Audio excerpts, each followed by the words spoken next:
Good morning, everyone. Thanks so much for joining us today. We'll kick off our webinar shortly.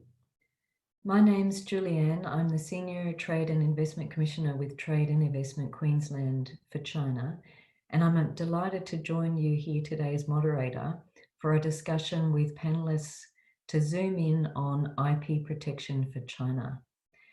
Our webinars are done in partnership with the Australia-China Business Council Queensland chapter. And today our speakers include the Australian Government's IP Counsellor for China, Mr. David Bennett, Mr. Peter Osborne, Senior Business Executive and former Australian diplomat who's worked in trade and investment leadership roles in China, Hong Kong, Taiwan and the South Pacific. So we have quite a lot to cover today, and our webinar might run over a little bit over the hour. IP protection is such an important factor for Queensland companies, and you really have to navigate and plan for it as early as you can. Whether you're looking to launch and engage with China through traditional channels, or if you're also looking at more newer platforms, including e-commerce and digital, your organization's approach to IP protection needs to be carefully worked through.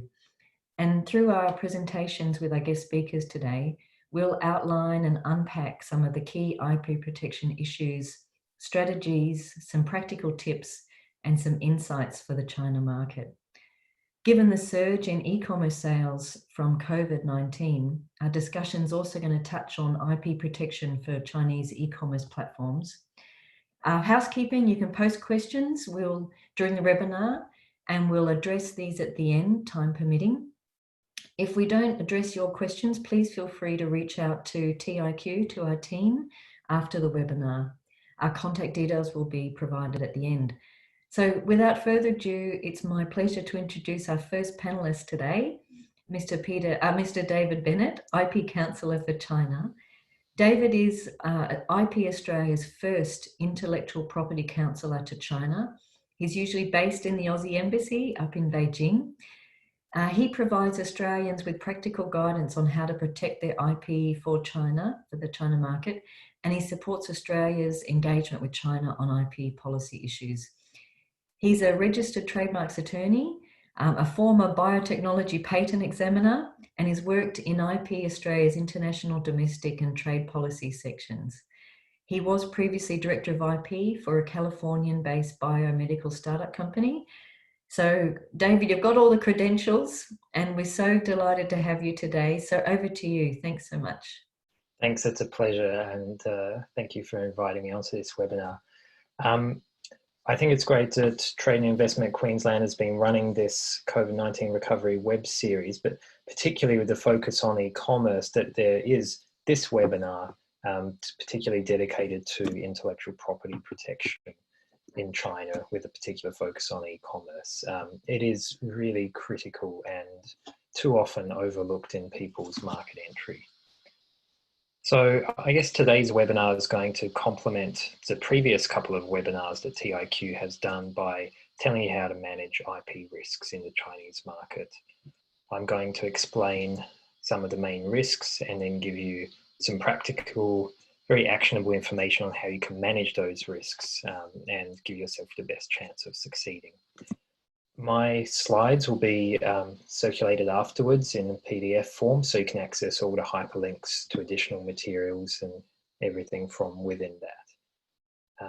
And yeah, happy to take questions at the end of the chat. So if we can go to the slides, and next slide. So go to slide number 2. Yeah. So what's the biggest IP risk for Australians in China? Now, most people probably think straight away of counterfeit and copycat products, but for most people in the market, that's not actually going to be your number one risk. The biggest risk for most businesses by far is bad faith trademark applications. That's someone else registering your trademark in China. It happened to Penfolds, it's happened to Michael Jordan, and it can happen to you.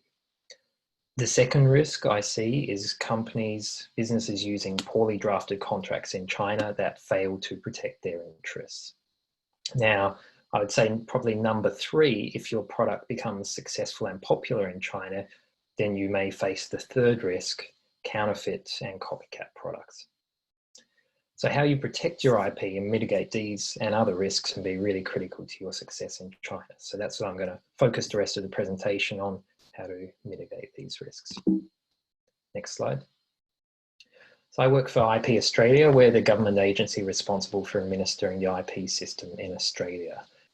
At the end of 2016, I started as IP Australia's first overseas-based officer at the Australian Embassy in Beijing.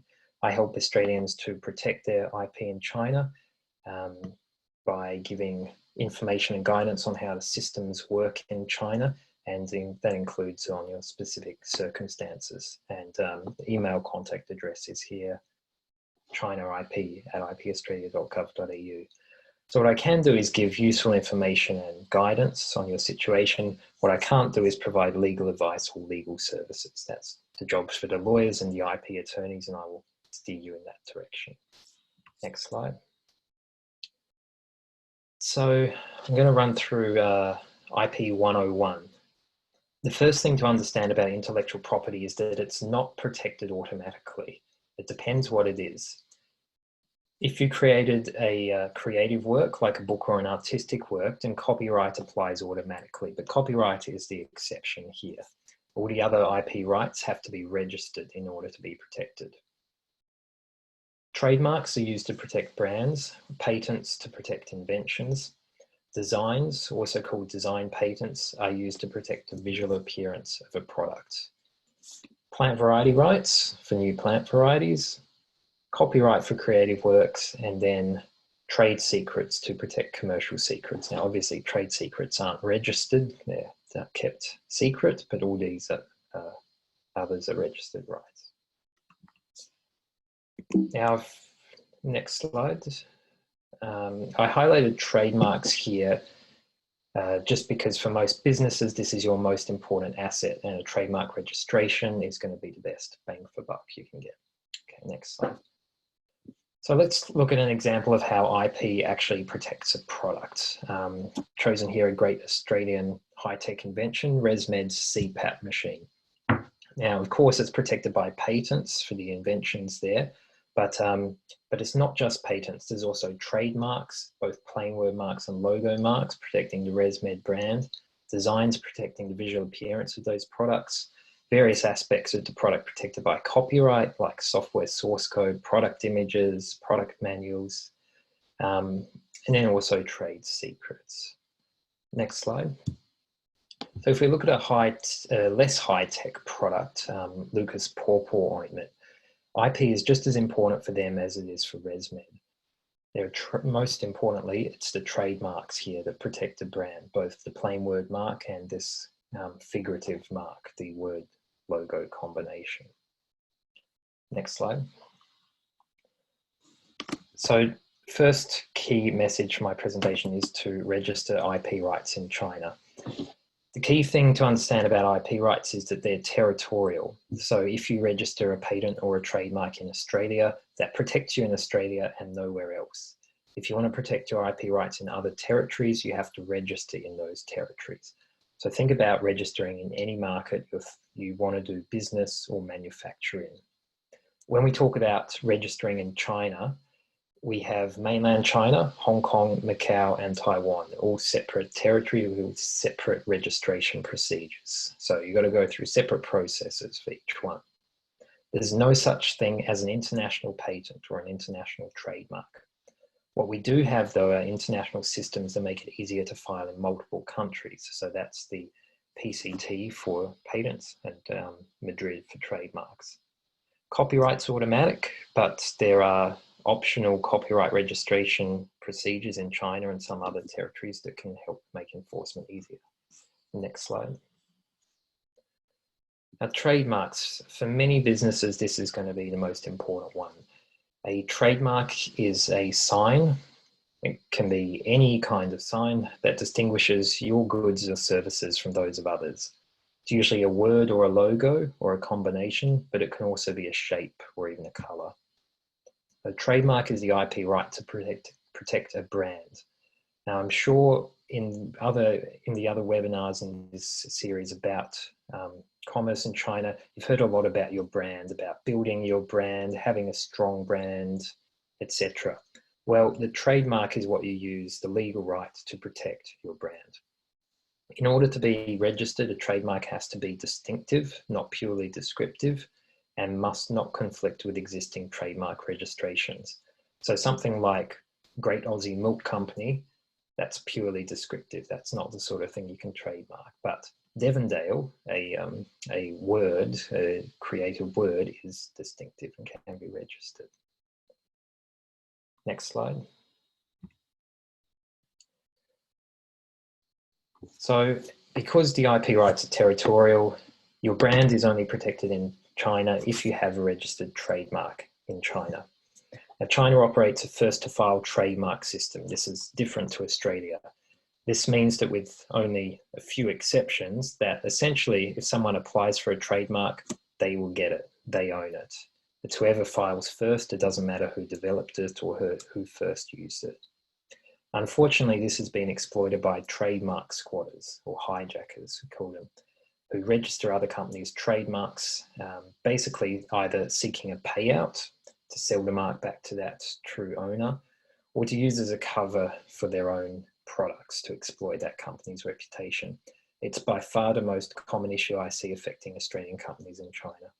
So if you're thinking of doing business in China, it's an absolute essential requirement to register the trademarks in China as early as possible.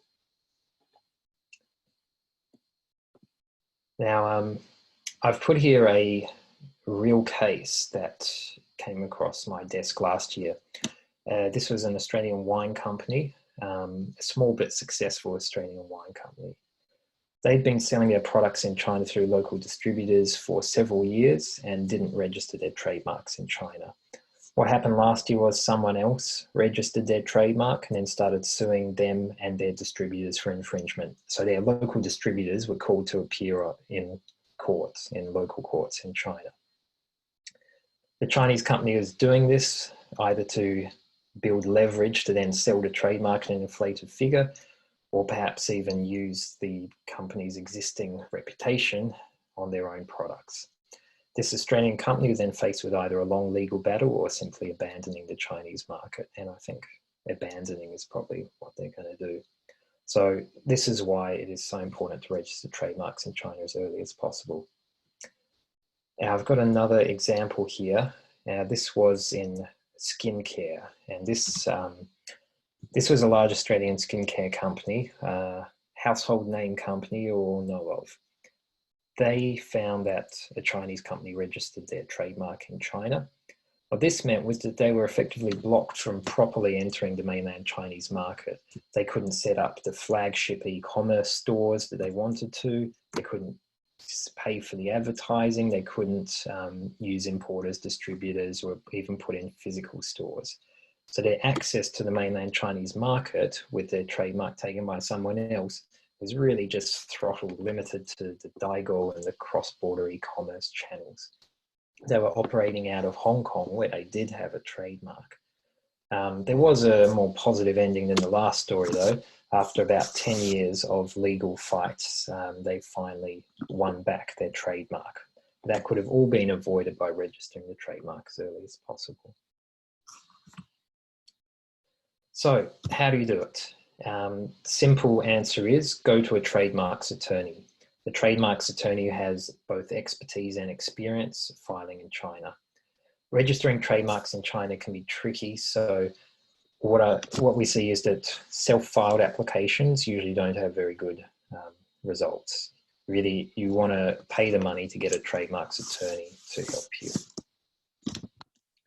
Now the costs, how much is that going to cost? The costs vary widely as long as a piece of string, but the attorney can provide estimates. What you should really be looking at is probably between $1,000 and $2,000, I'd say, for a trademark registration in China. It shouldn't really be costing more than that. I often like calling this your cheapest China insurance policy, because the shield, the protection that having a registered trademark will give you is just worth its weight in gold. So most Australian trademarks attorneys will give you a free initial consultation, ask around.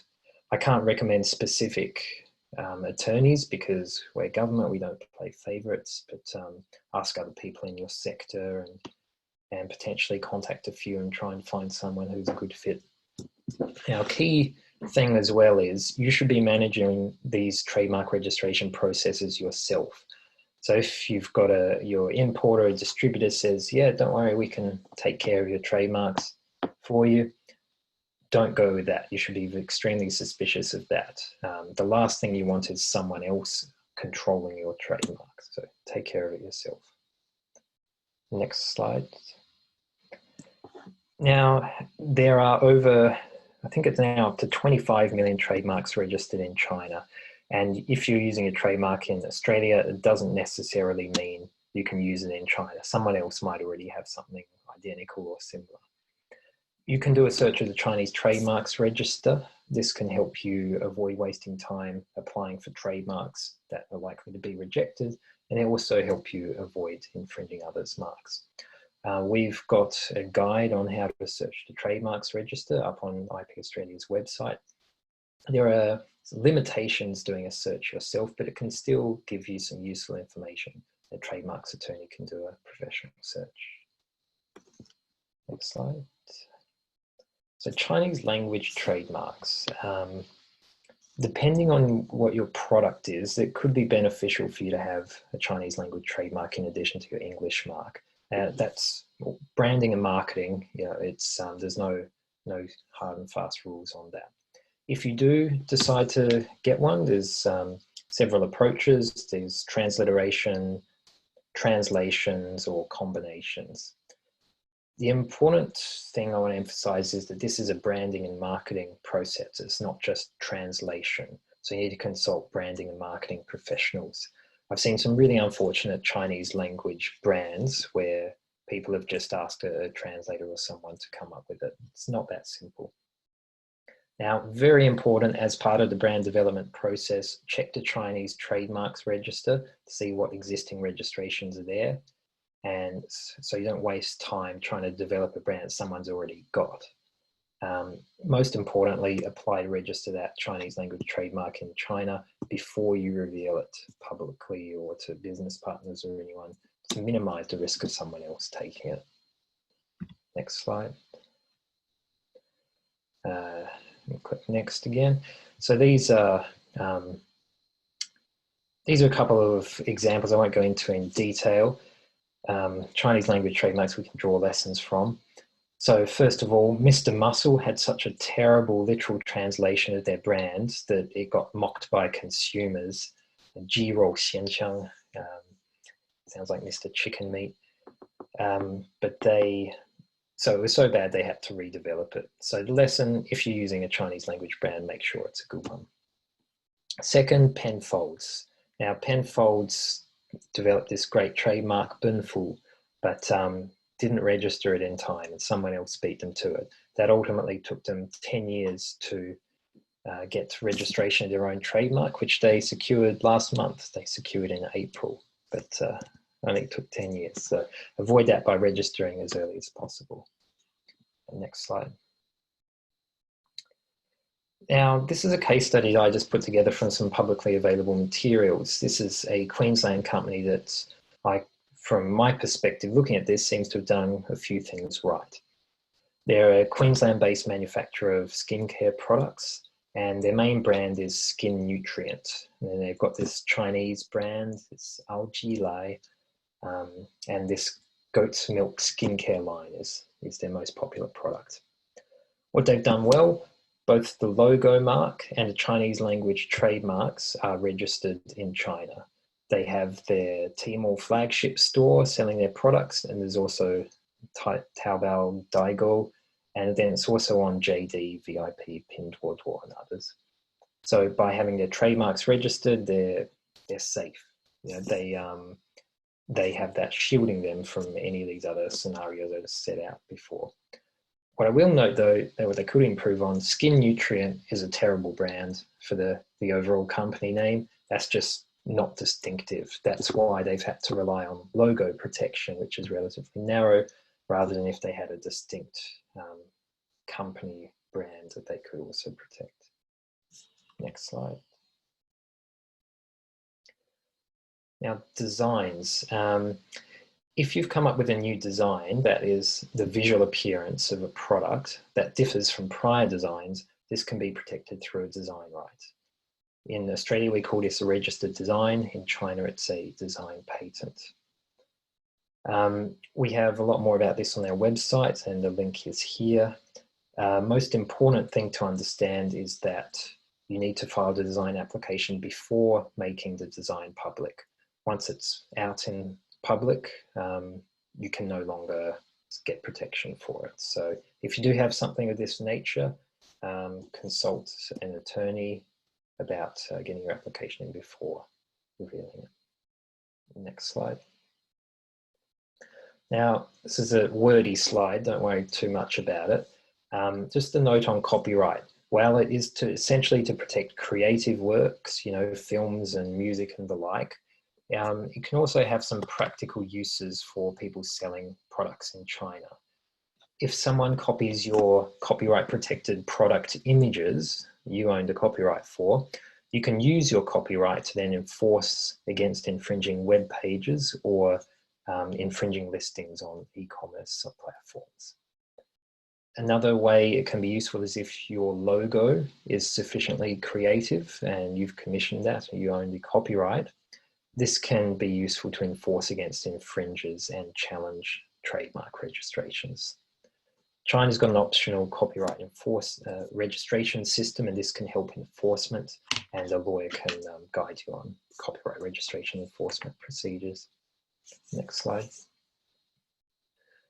Now, contracts aren't specifically IP, not limited to IP, legal agreements in general, but I've too often in China seen Australians use bad contracts that don't protect their interests. Chinese civil law is very, very different to Australian common law. So you can't just take an Australian contract or template and try and use it in China. Really important to have an experienced Chinese lawyer draft to at minimum review the contracts you're using for China, such as with importers, distributors, manufacturers, etc. Some of the things to think about, we've just released some new material on contracts on our website, which is linked here. It's got lots of tips, so do have a look at that. Just briefly though, due diligence, start the due diligence process early so you can evaluate the risks and don't waste any time on transactions that were likely to fall apart from the outset. Contract language, bilingual contracts can help make sure both parties understand what's going on the same page. Dispute resolution, very important. Make sure it's going to be enforceable in China. And our guide goes into that in detail. Lastly, make sure the contract's executed properly. So that means the company's legal representative, both stamping it with the company seal and signing, and then unambiguously identifying the Chinese contracting party with their business registration number. So you can go directly to lawyers in China, or your Australian legal counsel can work with Chinese associates. Next slide. Now, enforcement on the e-commerce platforms. So what I've mostly talked about, the trademarks, the other IP rights, and the contracts, that's about getting you protected, getting you shielded. And for most, that's the most important thing, I think, getting that protection in place. Some people will need to enforce their IP rights against infringers, but that's not going to be everyone.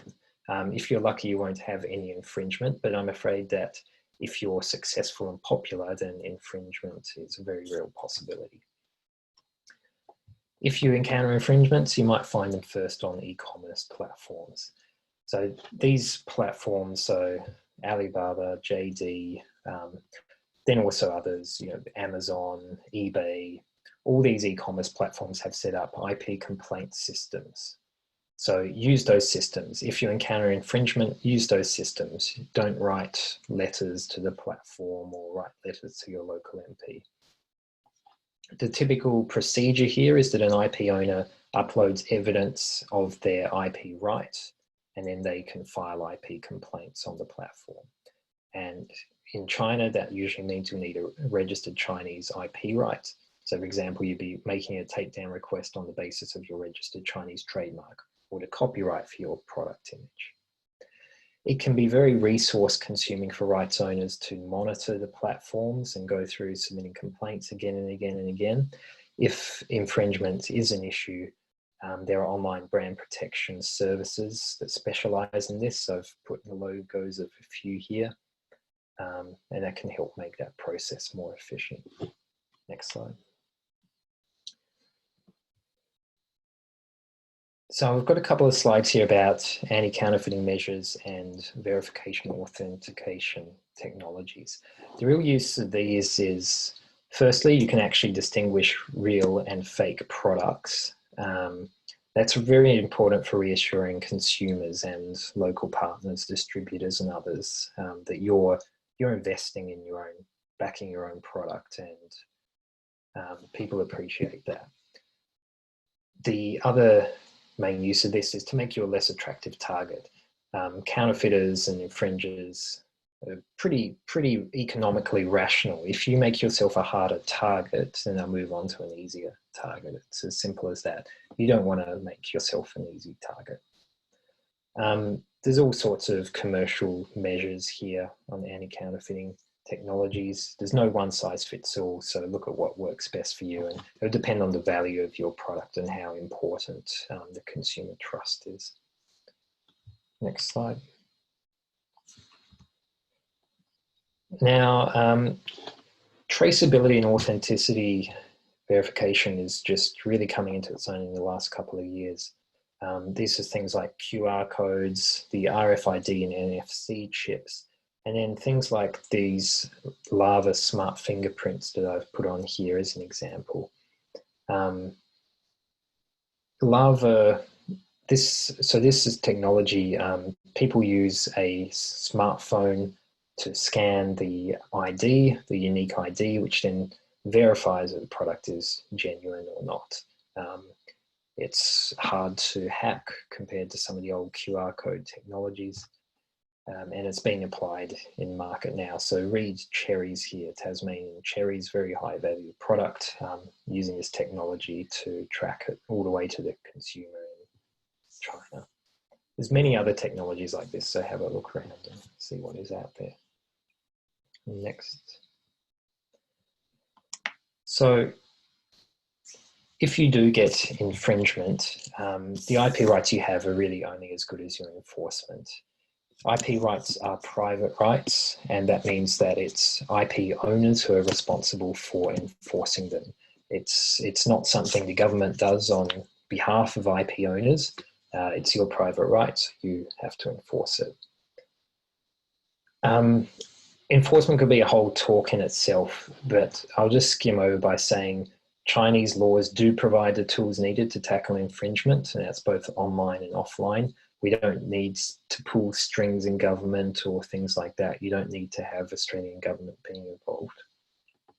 There's a lot of different IP enforcement levels and options in China, from raids by local authorities through to civil cases in the courts, like in Australia, criminal procedures by the police, and then also customs seizures. Local lawyers in China and investigators can help you to gather evidence of infringement if this is an issue you're having, and bring the case to Chinese authorities to action. Next slide. Now, domain names aren't an IP right, but just a quick note, because just like trademarks, there are domain name squatters who will try and register domain names that could be important to you and get a payout or divert people to their infringing business. So it can be useful to register domain names that are important to you early to avoid this. Next. And lastly, scams. We see a lot of scams around IP. It's often invoices for IP rights renewals that we haven't issued. It's offers to lift your IP right on a database for a fee. Quite sophisticated email scams around domain names. You get multiple addressees, very convincing. So just be skeptical, and if you have any doubts about something that's being put to you, just feel free to contact me. Next slide.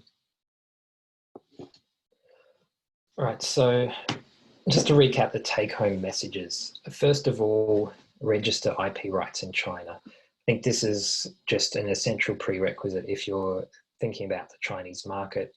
You have to be willing to commit that bit of money up front to register. For most of you, if you register your trademark at minimum, that's really an essential investment. You wouldn't go traveling without travel insurance, and shouldn't be thinking about the Chinese market without a Chinese trademark. So to do that, consult an Australian trademarks attorney or patent attorney if you have an invention. Next, get your China contracts right. We see a lot of issues here. Get local legal advice and start the due diligence early. Consult a Chinese lawyer directly or go through an Australian firm. Finally, you want to make yourself a hard target. So consider what sort of anti-counterfeiting or traceability measures would be applicable for your product within your budget and your own cost-benefit analysis, and then be willing to enforce your IP, both online, removing infringing listings, and then offline if you have counterfeit issues as needed. For most of you though, I think these first two things are the essentials: registering IP rights, getting contracts right. If you're successful and start to attract infringers, then all these things under be a hard target are desirable. But the most bang for buck is registering your trademark and spending money on getting your contracts done right. Next slide. So you can access these hyperlinks through the PDF that will be sent later. Just in terms of further resources and support, we've spent a lot of time building up our web resources, IP Australia's China page, so do have a look at that. Whole lot of useful material there. Australian IP attorneys, you can find them easily enough online in your local area. Ask about free consultations, and that includes these IPTA members that I've listed here. Just as well, shout out to business.gov.au. People often overlook this, but this is where the federal government has compiled all the information, grants and support to business that we can into one place. For example, the export market development grants, that gives grants reimbursements of up to 50% of the cost of export related expenses, and that includes registering IP rights overseas. And government recently expanded that as part of the COVID-19 relief, so do get on that. Lastly, to discuss your specific circumstances, feel free to contact me and the team here, China IP at ipaustralia.gov.au, and be happy to provide further information and guidance. All right, thanks very much. Thanks so much, David. There's some incredible, invaluable information there that you've shared with us beyond a 101, David, so thanks so much. We're going to move over to our next speaker now, Mr. Peter Osborne. He'll help us calibrate IP protection looking through a commercial lens, through sharing case studies, including his experience as the head of Asia with Blackmores on China's strategy and the pits and traps that companies can face as you navigate the market. Until recently, Peter was Blackmore's Managing Director for Asia, and for over a decade, Peter was responsible for Blackmore's Asia business, including subsidiary companies in Singapore, in Thailand, Malaysia, Taiwan, Hong Kong, Korea, and Southeast Asia. He's had experience setting up JVs in many of these markets and overall developing the strategy for Blackmore's growth objectives in Asia. And for anyone who's been tracking Blackmore's over the past decade, it has had some significant growth. So Peter, with your experience there, you're also currently the chair of an anti-bribery and corruption subcommittee, just something different for you to do, Peter, of the Business Council of Australia. So Peter, thanks so much for joining us today. We're really delighted to have you, given your wealth of knowledge, not only in the government sector, but now more importantly in the private sector.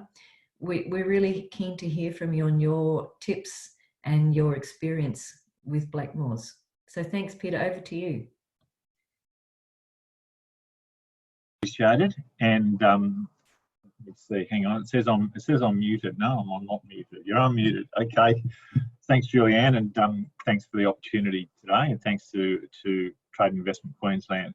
And just before I make my comments, that was a really exceptional presentation, David, and I think really covers all the key issues for companies looking to do business in China. So I'd really recommend following that very closely for any businesses that are looking to do business in China, and not only for China, but I think a lot of those points are very relevant to other markets in Asia, or actually any market when you're going offshore. So if you want to just put the slides up there, Ben, I can start just talking through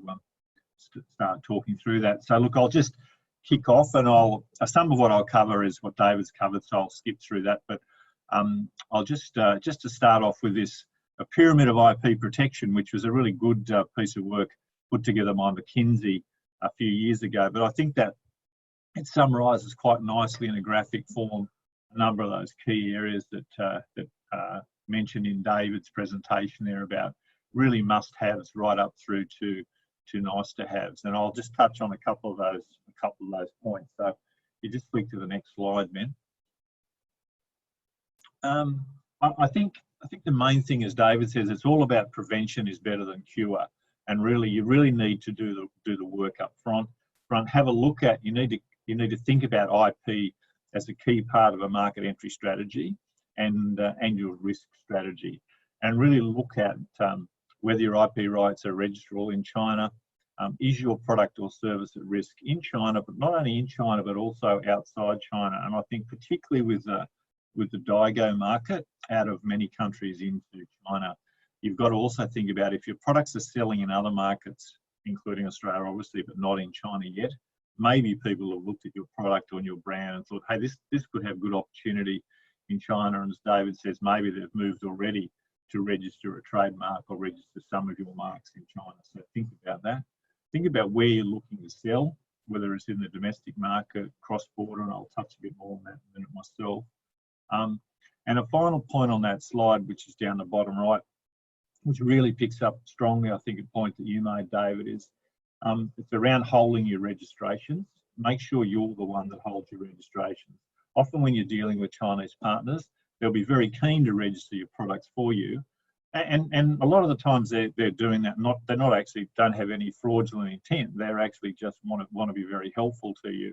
But you really want to make sure, as David says, that you hold those registrations yourself and you hold them in your name. And it is something that quite a number of companies come unstuck with in China. Just flick to the next slide. And I think another thing to think about is when you look at your business, and this is a pretty long list, really think about, if you lost control of your IP, does it compromise your core business? I mean, if it's going to create hassles for you and cost you a little bit of money, and you've got to deal with some issues, you know, anyone can deal with that. But if IP is really core to your business, you've got to treat it as such. And there's there's obviously quite a long list there of things that you can think about to do to make sure your IP doesn't leak out. And it's interesting, if we look at the Blackmores example, and Blackmores, as you know, sells vitamins and dietary supplements in bottles, and sells one or two products, hand cream, vitamin E cream, which is very famous in China, in a tube. But I think if you look at a Blackmores bottle, you look at it, I think it's just a glass bottle. But actually what's interesting is that those, for example, because we were having some challenges, we started to emboss the Blackmores glass bottles with a Blackmores name embossed in the glass on the bottle. We have a certain type of cap on that bottle. It's called a J cap, but it's also quite difficult to copy. And we found that for Blackmores in China, with our vitamin products, we really have had no challenges with people copying our products. And as David says, the reason for that is actually it's just not worth it, because glass bottles are difficult to produce. If you're producing a bottle with Blackmores embossed on it, we only produce in one factory in China. We buy those bottles from China, but we only produce in one factory, and we have total control of that supply chain. And I think another thing to think about, or really interesting, is which a lot of companies forget, is your labels. So for a company like Blackmores, we treat labels as if they're money, as if they're cash. So every label is traced, and every batch of labels is held in a secure facility, whether it's at the place that's doing the production, which is in our case in Sydney or in Melbourne, or whether we're buying those labels from somewhere else. Those labels are tracked. So it's really interesting to think about your total supply chain and think about things that people could copy from you. And so, for example, we don't have challenges in China with those products because they're in the glass bottles, whereas a number of other companies in the vitamin space do, because they're using very easy to copy plastic bottles. So just that's a pretty comprehensive list there to think about. Just go to the next slide. Look, and I think a point that David made, and I really want to reflect that, because obviously for Blackmores we were doing very significant business with all the major e-commerce platforms in China, both cross-border e-commerce as well as domestic e-commerce.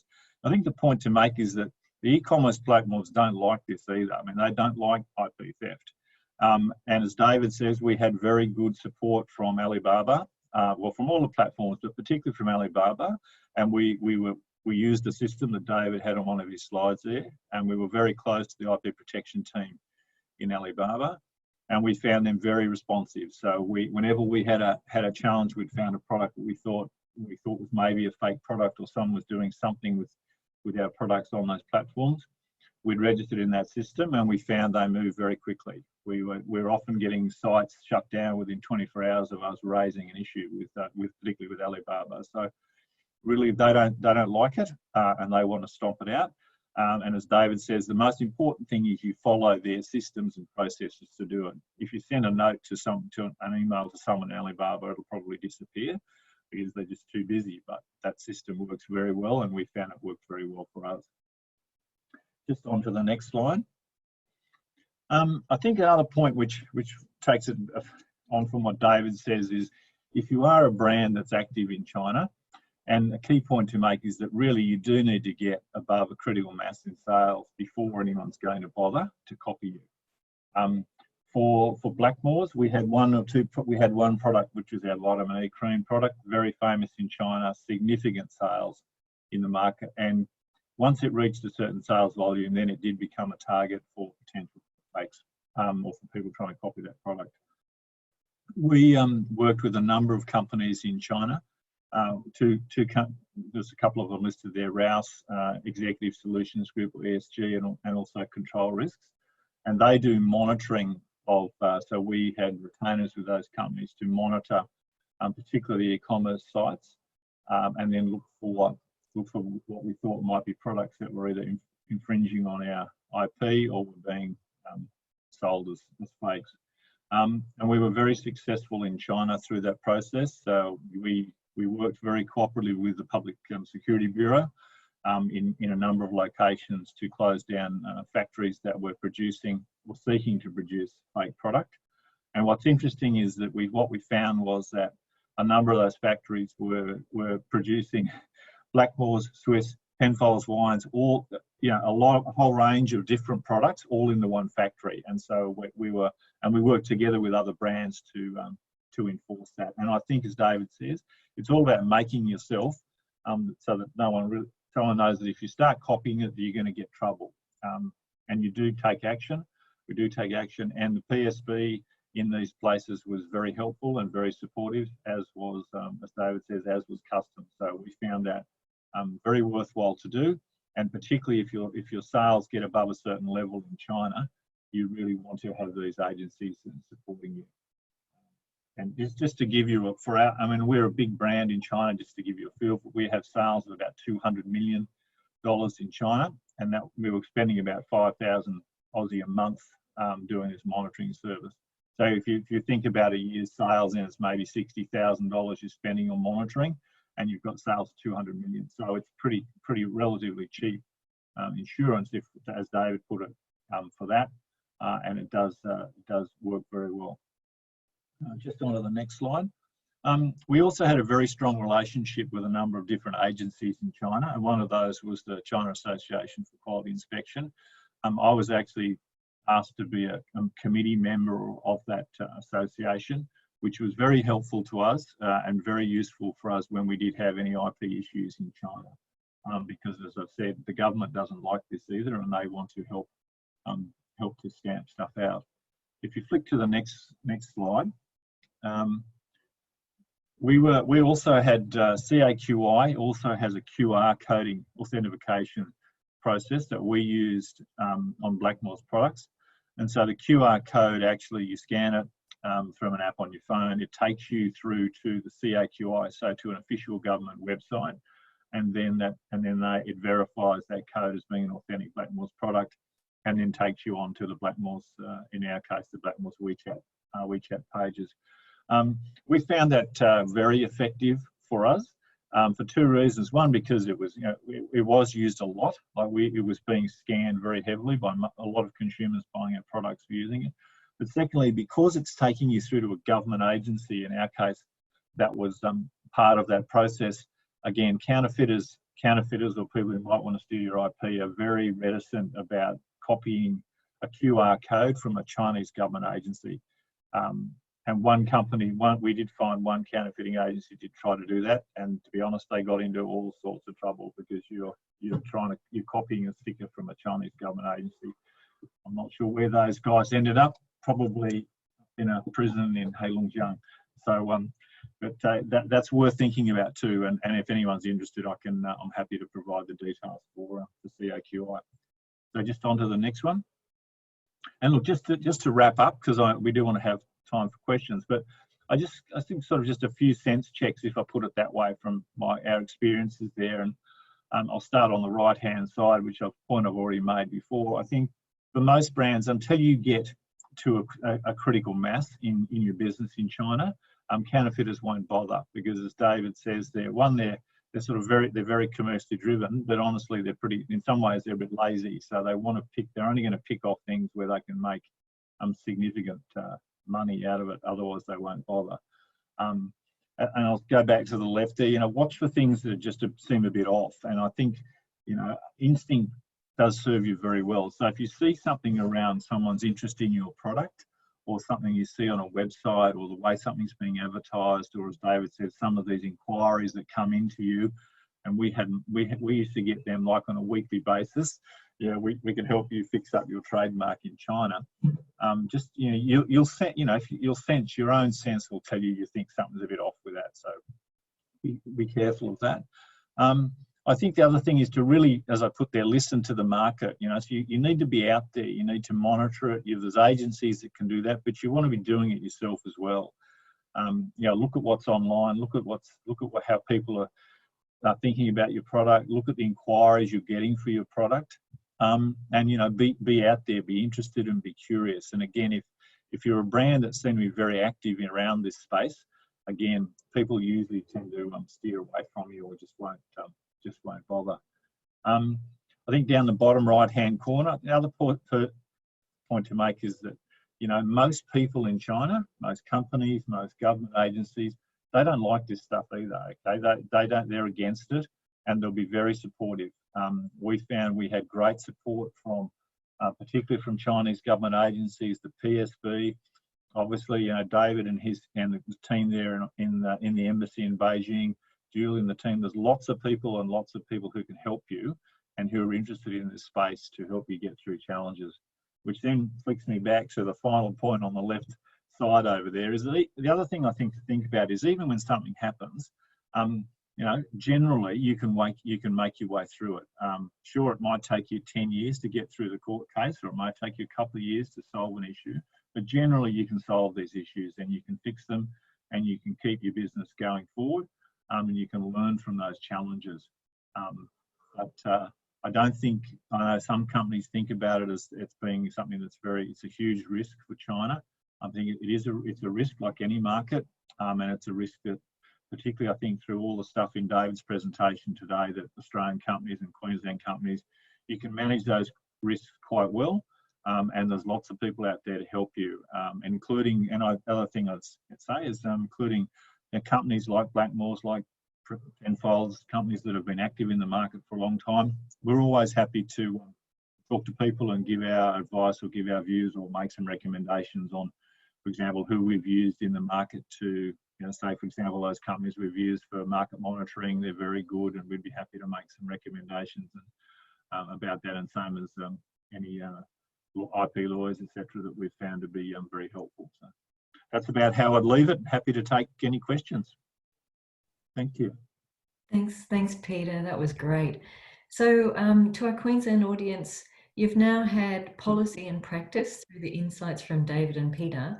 I thought I might kick off our interactive discussion with a few questions. And once again, we're happy to take questions from the audience.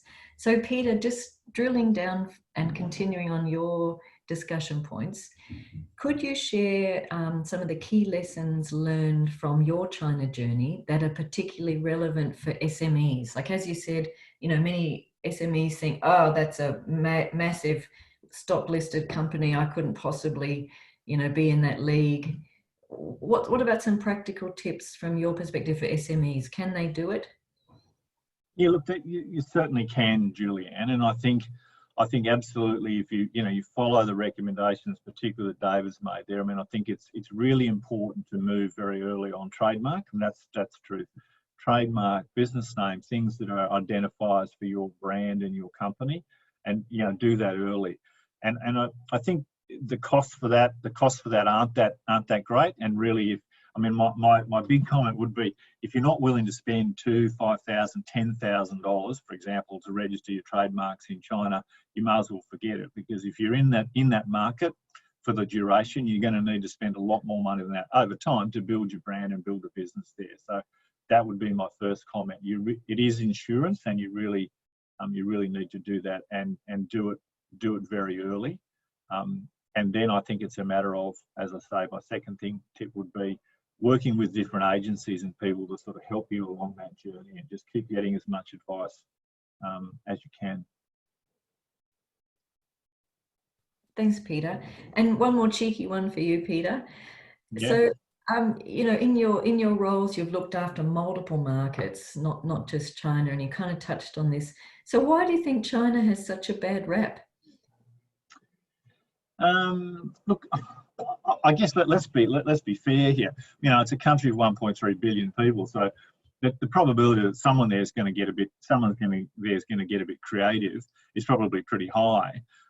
Okay, other markets are a bit smaller, maybe not so many people interested. But the truth is, these issues exist in all markets, and they exist in Australia as well. I think the thing for China, of course, too, is that you've got a significant percentage of the world's production is in China and manufacturing. So if you want to make something, if you're making something, there's quite a fair chance that there's a factory somewhere in China that could make a copy of that, if we put it that way. Whereas in other countries, maybe not so, because there's just not, the manufacturing base isn't so large. So I guess that's my other route. That's the other point. Thanks, Peter. And David, just jumping back to you. So today, a lot of our discussion's been about physical products or consumer-based products, but I'm conscious that Queensland exporters also engage with China for example, mining equipment or software and apps or games. Could you just walk us through if there are, maybe some practical case studies of looking at those types of products or equipment and services? Sure. Yeah, so I've focused mostly on sort of consumer products and brands, but the same general principles apply to more complex products. So for example, things like mining technologies, there's a lot of patented inventions there. The same thing applies for protection in China. It's about registering the patents in China. So they're going through the procedures through the PCT to file their patent applications in China, get them granted, and then similarly monitor and enforce against any infringements. So the same general principles apply to other sectors. That's the same if you're a software company. You may be relying not so much on registered IP rights in that situation, but it may be more about protecting some of the trade secrets and some of the know-how you have in your products.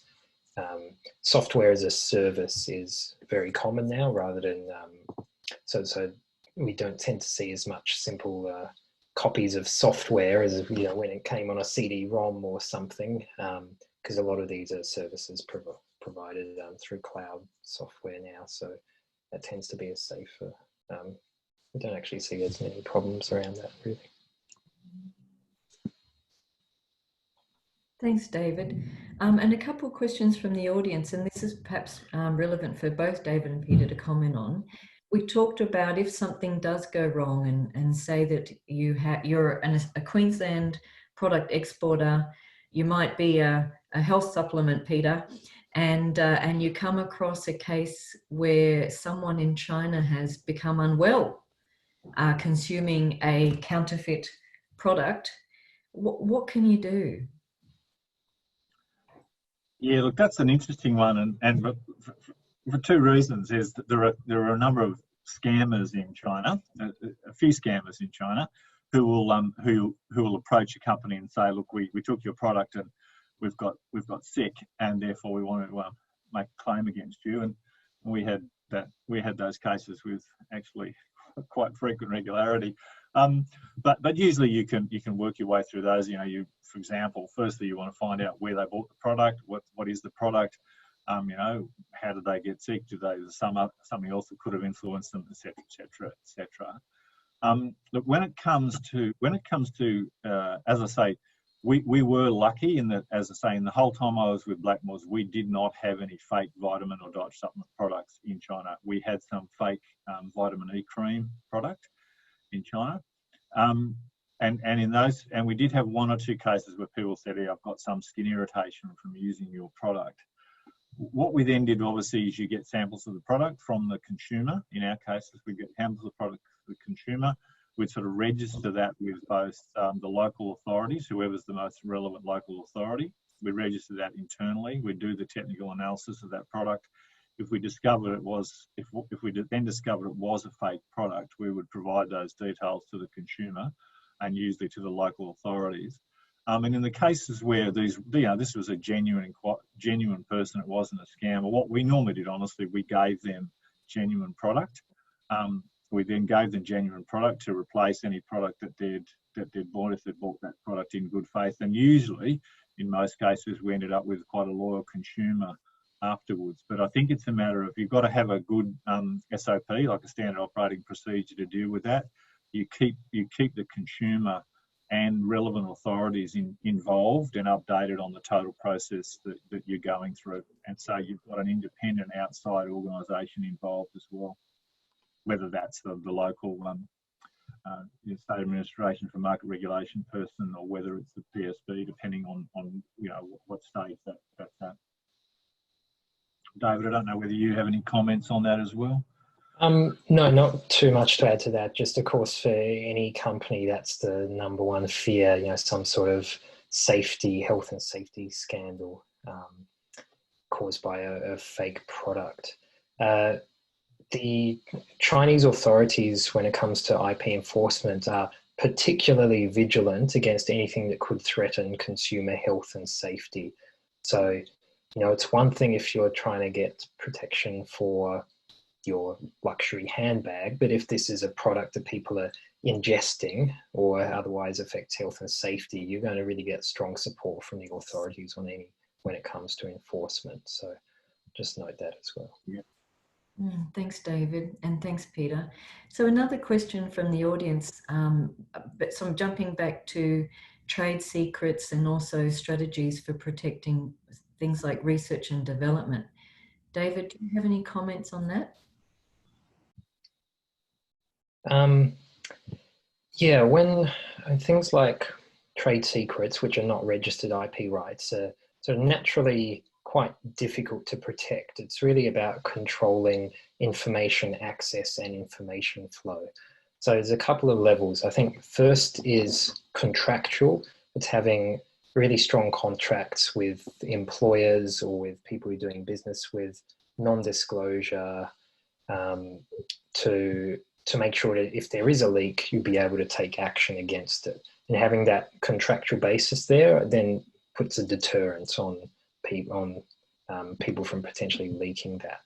Then the other thing is to have the actual physical restrictions, physical and IT restrictions on who can access sensitive information or confidential information. So it's not anyone who's in the company who can click through in the internal files and find formulas and things like that, but really tight access.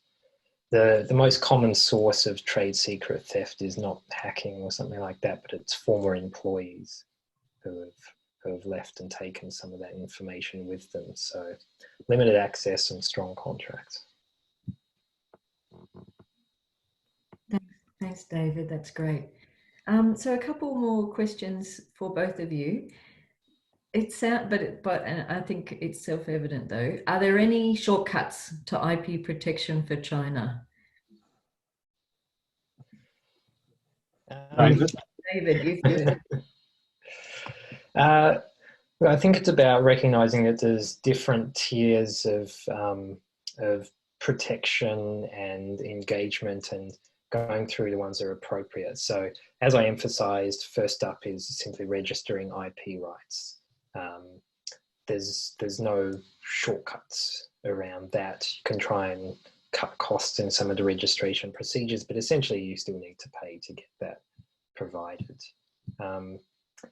I guess then you use cost-benefit analysis when you start to look at things like the traceability, anti-counterfeiting, and an active enforcement program if you are having those issues.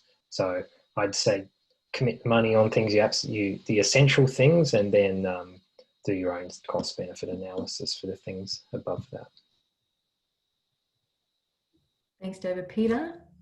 Yeah, look, I don't think there's too many shortcuts, really. And as I've said, I think if you're looking at developing these markets for a long-term business, you just got to be prepared to pay those costs. And I always look at it from the perspective of, okay, it's a little bit different now. We're doing everything by Zoom calls, but previously, most companies wouldn't think twice about getting on an airplane, flying up to China and meet some people, whatever. That's probably $10,000 for a trip to China and back, do some meetings and stuff.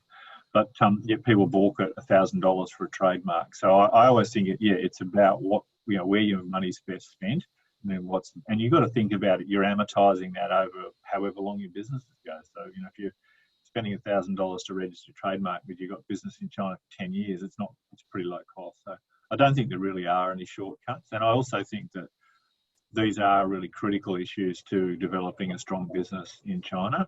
And I also think for your partners that you're dealing with in the market, they see you as a company that takes your brand seriously, and that it has a long-term commitment to the market. So I think that also builds your respect from your partners and the companies you deal with in the market as well. That's great advice, Peter. So last cheeky question from me before I summarize and wrap up. So Peter and David, we've talked about early prevention is the cure. So, but how early is early? If a Queensland company is coming up to China for a trade show, to exhibit at a trade show, or with COVID-19, maybe they're participating in an online business matching session, should they have already registered for China? What's your advice on how early is early? Maybe David, you first. So from my perspective, if you're looking at going to a trade show or looking at business matching stuff, that's not early. That's already getting to be quite late. I think early is if you think there is a possibility you would want to do business in China. That's early, where it's sort of on the distant horizon. I would certainly urge companies to be registered, filing the trademark applications before going to trade shows, before doing business matching, or before contacting a would-be partner in China for importing, distributing, manufacturing, or whatever. That's, from my perspective, that's quite late. Yeah, I'd agree with that, Julianne. I agree with what David says. I think if it's almost like if China's sort of in the at anywhere on your radar for a strategy for your business, you want to be registering there. You really want to be looking at that very early. And my other comment would be, that's not only China. That's any market that you're looking to enter. It's it's on your expansion strategy globally. Having your trademarks registered in those places, having your IP protected very, when that just starts getting on your radar is what would be my great advice.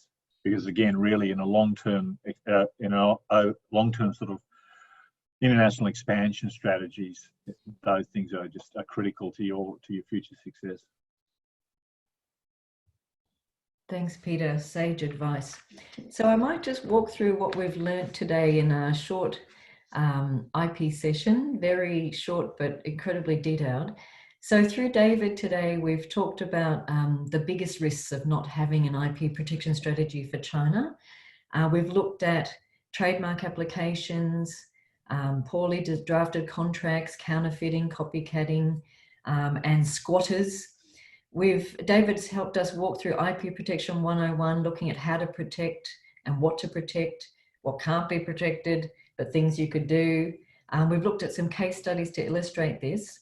Some important points to drill home: that if you don't have an IP strategy before you're engaging with China, you could be in fact facing abandoning the China market before you even enter it. And that registering your own IP doesn't cost an arm and a leg. It's quite affordable, and there are many options out there to help, including grants from the Australian and state level governments for eligible businesses. And the key thing is you need to do it yourself and own it yourself. Don't just hand that over to your Chinese partner or agent or distributor. We've talked about the importance of getting contracts right so that they are enforceable later on, and that IP Australia has some really great tips on their websites for contracts, because it really counts the quality of the contract in terms of the execution of the contract. We've touched on e-commerce and IP protection, given the importance of e-commerce platforms now for products as well as some services. And we've also talked about ways that we might minimize our risk of being an easy target for counterfeiting and copycats. We've got some websites that are available on David's presentation for helplines. Peter helped drive home that prevention is certainly better than cure, and you've got to do it earlier than later, and that jumping on a plane to a trade show is already too late, and that we need to think not just inside China but out. That was a really good takeaway, Peter. Thinking about if we are popular in Australia, in Queensland or other markets, should we be also thinking about our China IP, even if we haven't even got to thinking of a China market strategy yet? You also, Peter, reinforced the importance of DIY, that a Queensland business needs to do it yourself. Don't hand over the buck to your agents or partners. And you gave some really great examples of how Blackmore looked at not just the trademarking, but the packaging, the bottling, the labeling, and controlling the whole supply chain as a way of looking at your IP protection for not just China, but other markets. Peter, you also shouted out that service providers can help us. For many of us, we might be in the dark of the fact that we're already being infringed upon, but there are service providers out there who can monitor it for you and let you know when you have an issue. And you also noted some really important points, the fact that it's not just Australia, the Australian government or state governments that are here and have some support for you, but it's really considered an important aspect and element of protection by the Chinese government. And you noted out PSB, the Public Security Bureau, and CAQI as examples of Chinese government organizations that are also here to make sure that you're protected and that you have a chance of enforcing that protection. And then we wrapped up with some really good practical sense checks and some comments that you've got to be out there, you've got to be in it to win it, you've got to be curious and fully engaged to make sure that you're monitoring and managing your IP strategy for China, and that there's lots of helplines out there. So that's just a quick summary. And I've seen David has been active in sending some comments to the audience. That's been great. So just to sum up then, thank you so much again, David and Peter. It's been such a delight spending time with you, hearing about all your insights, the policy, the practice. It's much appreciated. We couldn't thank you more. The combination of having a policy and a practitioner has been really great. So thank you so much for your time, and we hope that we can stay connected, and we'll make sure that your resources are shared with Queensland audiences after the webinar. So just a couple of housekeeping messages from me before I sign off. We've talked a bit about e-commerce today, and Blackmores is a great example of how e-commerce has really been part of their growth strategy. TIQ have an e-commerce program that Queensland companies can still register for. It's a bit like a boot camp for Queensland companies to get themselves more competitive and more equipped to sell online for China. More information is on our TIQ website. And for those who are in the education sector, on the 20th of May, we have a webinar on China education and training market. We've got two great keynote speakers, the Education Council for China, someone who you know very well, David Brooke, and Rhett from Austrade, the Education Commissioner from Austrade. So you can learn more about how to register for the webinar on the 20th, as well as our e-commerce program from the TIQ website, and they're on this, the last slides. So you can sign up for more of our programs and events. So once again, thank you so much for your time. To our speakers, to our audience, we're really grateful for your investment in helping Queensland companies have a more robust and sustainable strategy and approach for the China market. It is a super important market for Queensland, and with COVID, nothing's changing. Our commitment to the China market continues. So I'd like to wish everyone good health, stay well, and look forward to connecting with you again. So thanks, everyone. Thank you. Thanks very much.